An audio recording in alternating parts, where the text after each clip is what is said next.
शहर की आदर्श। नमस्कार, मैं हूं शशकांत और आप देख रहे हैं आइडियलाइज न्यूज।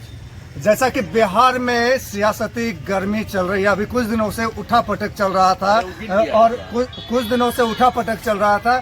कुछ लोग कह रहे थे कि ललन सिंह देंगे इस्तीफा, कुछ लोग कह रहे थे मुख्यमंत्री बनेंगे यानी नीतीश कुमार बनेंगे राज्यपाल, किसी राज्य के राज्यपाल बनेंगे। कोई कह रहे थे कि ये बीजेपी ज्वाइन करेंगे। तो लेकिन आज मीटिंग के बाद मुख्यमंत्री नीतीश कुमार ने जदयू के अध्यक्ष पद को ग्रहण कर लिया है और ललन सिंह अब इस्तीफा दे चुके हैं। तो इस संदर्भ को लेकर के हमारे पूर्णिया में यहाँ पे तमाम वरिष्ठ लोग हैं, इनसे जानते हैं कि इन लोगों का क्या कहना है। सर, आपका क्या कहना है इस संदर्भ में? क्या कहना है? हाँ, हम भी समाचार में सुने हैं कि नीतीश बाबू जो है इस्तीफा दे, इसे ललन सिंह इस्तीफा दिए हैं और नीतीश बाबू जो है अध्यक्ष बन गए हैं। और ये तो उनका अपना पार्टी का अंदरूनी मामला है।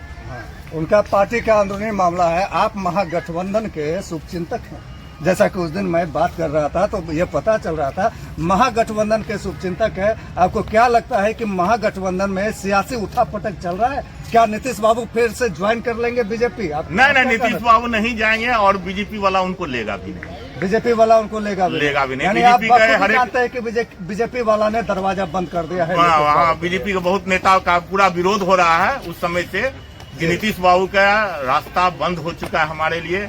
और नीतीश बाबू भी जहाँ हद तक है कि अब उतना नहीं है, अब नहीं जाएंगे वो नहीं जाएंगे। हाँ, तो अब नीतीश बाबू नहीं जाएंगे, वहाँ तक ये कह रहे हैं। अब आइए इनसे जानते हैं। सर, जैसा मैं आपसे मुखातिब होना चाहूँगा, मैं आपसे मुखातिब होना चाहूँगा कि आप इस संदर्भ को लेकर के क्या कहेंगे? राजनीति संभावनाओं का खेल है जी। कोई आदमी गारंटी से नहीं कह सकता है। कई बार के पलटी मार, अब भी पलटी नहीं मारेंगे। जुगाड़ तो जरूर लगाएंगे नीतीश बाबू, लेकिन एनडीए में शामिल हो पाएंगे इतने हो पाएंगे, ये उनकी क्रेडिबिलिटी तय करेगा। गिरिराज सिंह जी खुलेआम कह रहे हैं कि दरवाजा बंद हो गया है। आप कह रहे हैं पलटू राम जी हैं, पलट करके जा सकते हैं। तो आपको क्या लगता है कि बीजेपी का दरवाजा खुलेगा? उनके दरवाजा खुले ना खुले, बिहार की राजनीति में एक ओपन दरवाजा खुला हुआ है। अब यहाँ राजनीतिक उठापटक की सरगर्मी तेज हो गई है और आने वाले लोकसभा से पहले, चुनाव से पहले यहाँ की सरकारें का रद्दोबदल तय हो गया।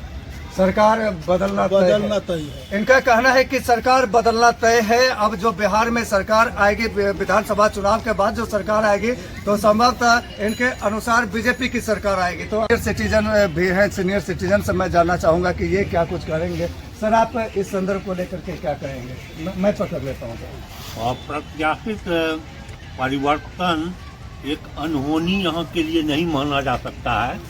और जहाँ तक ये आम जनता की धारणा और भावना ये है कि नीतीश बाबू अब बीजेपी के लिए आंतरिक रूप से पलटवार जरूर करने का प्रयास करेंगे, लेकिन वह कठोर दरवाजा जो है वहाँ लग चुका है, संभावना नहीं बन रही है। और आगे का ये परिस्थिति काल राजनीतिक उलट पुलट पर क्या होगा कहना मुश्किल, ये एक प्रश्न चिन्ह बना हुआ है। अब हमारे बीच और भी हैं सीनियर सिटीजन यहाँ आप छोड़ दिए। यदि नीतीश जी छोड़ेंगे तो यह निश्चित हो गया है कि राष्ट्रपति शासन यहाँ लागू होगा और कोई उपाय नहीं है, कोई विकल्प नहीं है। राष्ट्रपति शासन मांग हो रहा है। चाचा, काहे राष्ट्रपति शासन लागू होगा? आप कह रहे हैं कि नीतीश जी छोड़ेंगे तो राष्ट्रपति शासन लागू होगा। हाँ। तो तेजस्वी जी कहाँ जाएंगे? कहाँ जाएंगे? राष्ट्रपति शासन में विधायक रहेंगे और क्या रहेगा? फिर एमपी चुनाव के साथ उसका चुनाव हो जाएगा। हाँ, बिहार में चुनाव की संभावना बन रही है, क्या कि संख्या बल पर ही न बनेगा सरकार। संख्या बल नहीं पूर रहा है जब नीतीश हट जाएगा। आपको पता होगा कि एक प्रेस कॉन्फ्रेंस में नीतीश बाबू ने एकदम क्लियर कट कह दिया था कि अब बिहार के मुख्यमंत्री बनेंगे तेजस्वी।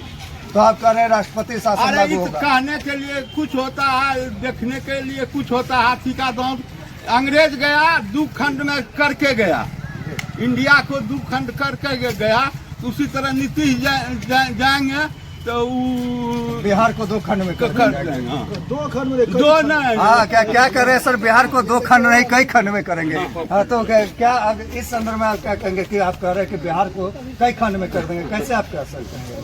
खंड नहीं, मतलब राष्ट्रपति शासन लागू हुआ, संख्या पूर्व साहब ने कहा नहीं रहेंगे तो संख्या बिहार की पूर्व राजनीति में कुछ भी स्थिर नहीं होना चाहिए और स्थिरता लाने के लिए विचारों की स्थिरता चाहिए। यहाँ तो समूहों का इतना समूह बट गया है समाज का, उसमें स्थिरता लाना या वो कवायद करना ही समझिए कि ये बेतुका प्रयास है, बेतुका प्रयास है। और ऐसे संदर्भ में किसी भी पार्टी को सोचना पड़ेगा कि देश हित में, राज्य हित में इन छोटे छोटे टुकड़ों को त्याग कर एक नए धारणा के साथ आवे मैदान में, और जो सरकार सक्षम हो ऐसी परिपाटी को आगे ले चलने का, उसके साथ लोगों को मिलजुल के टुकड़े टुकड़े जो लोग हैं उसको छोड़ करके एक राष्ट्र हित में और राज्य हित में एक अच्छा डिसीजन ले, अच्छा निर्णय लें और